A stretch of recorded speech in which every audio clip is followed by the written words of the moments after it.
Bonjour Jean-Paul Bedbès. Bonjour. Les entreprises ont besoin de profit pour exister. Oui, et se développer.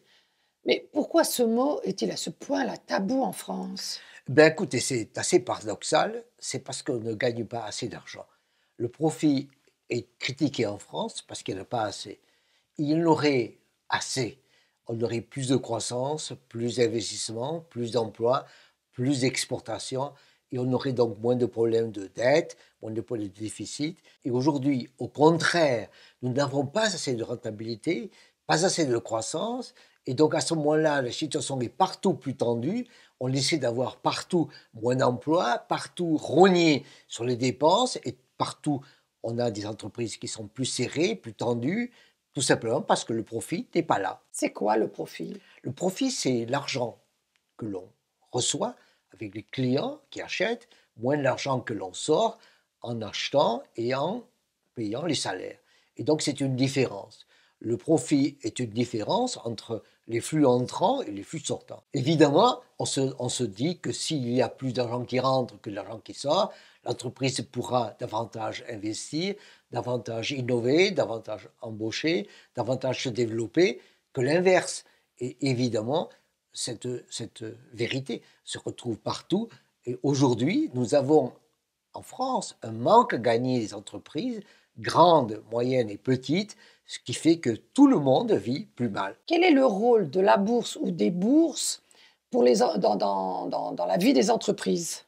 On parle effectivement beaucoup de la bourse comme un indicateur, comme un spectre, comme quelque chose d'horrible ou d'utile. En réalité, c'est l'entreprise qui commence à se développer, a besoin de plus de ressources, et dans les premières années, elle va en bourse. En bourse, il y en a plusieurs, des entreprises de petites, moyennes et grandes qui vont dans des bourses différentes. Il n'y a pas que le CAC 40. Et donc, les entreprises au tout début se mettent en bourse pour avoir plus de ressources, pour se développer et s'étendre, avec des actionnaires qui croient en elles, parieront sur elles en disant voilà l'argent que j'ai et j'espère que ça marchera et j'espère en tirer avantage. Donc ça, c'est le début. Ensuite, quand l'entreprise se met à se développer, s'étendre, elle va se développer, elle va donner des informations en permanence et la bourse est en quelque sorte un bulletin de santé quotidien. Et 3 ans, 4 ans, 5 ans après, si elle s'est développée et qu'elle veut acheter une autre entreprise, elle fera appel aux actionnaires pour qu'ils l'aident. Donc en fait, il y a 3 moments de la bourse, le moment du lancement, le moment en quelque sorte du bulletin de santé et le moment où il faudra appeler les actionnaires pour qu'ils permettent de s'étendre et de se développer.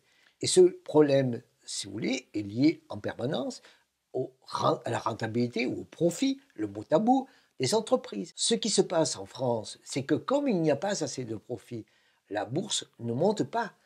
En France, par exemple, depuis janvier de l'année dernière, la bourse française a perdu entre 5 et 7%. La bourse allemande a gagné 7 à 10%.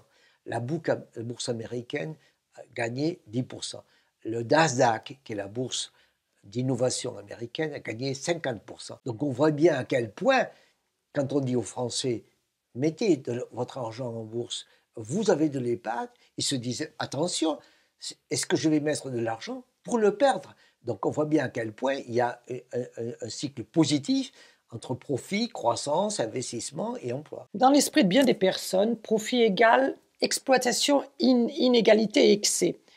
Et vous, en tant qu'économiste, vous vous dites encore plus de déficit et de dette. Pourriez-vous expliquer ce sentiment? Oui, quand il y a trop peu de profit, qui est le cas français, il y a des risques considérables. Et nous vivrons cette situation. Trop peu de profit, en particulier dans les toutes petites entreprises, sont des entreprises qui ne vont pas pouvoir se développer et d'une certaine manière, tendre leur situation dans l'entreprise, exploiter, sinon surexploiter leurs salariés. Trop peu de profit fait effectivement empirer les situations. Et ceci se trouve pour les PME, pour les TPE, pour les PME, pour les ETI, entreprises de taille intermédiaire, et pour les grandes entreprises. Même dans les grandes entreprises? Et dans les grandes entreprises, quand elles se développent effectivement et qu'elles n'ont pas assez d'argent, elles vont se mettre à licencier ou être rachetées. Carrefour, par exemple? Exactement. Quand vous avez des entreprises qui ne sont pas assez bien vues par la bourse, par exemple, les entreprises françaises, aujourd'hui, ne sont pas chères par rapport aux entreprises allemandes et aux entreprises américaines. Et donc, de plus en plus, des grandes entreprises américaines se disent pourquoi ne pas acheter des entreprises françaises, des entreprises allemandes, pourquoi ne pas faire pareil, et en particulier, non seulement le CAC 40 et autres, mais des entreprises moins connues, des entreprises de taille intermédiaire, de taille petite et moyenne, qui ne vont pas être en page 1 des journaux. Donc on voit bien à quel point le fait de ne pas avoir assez de profit fait que la situation dans les entreprises est plus compliquée et que la fragilité du capitalisme français est encore plus importante.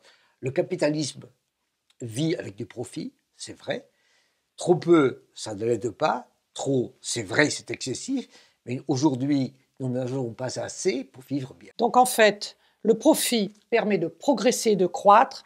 Ça n'est pas la panacée, mais il est indispensable. Il est indispensable, il faut qu'il soit compris et bien réparti. C'est ça l'histoire.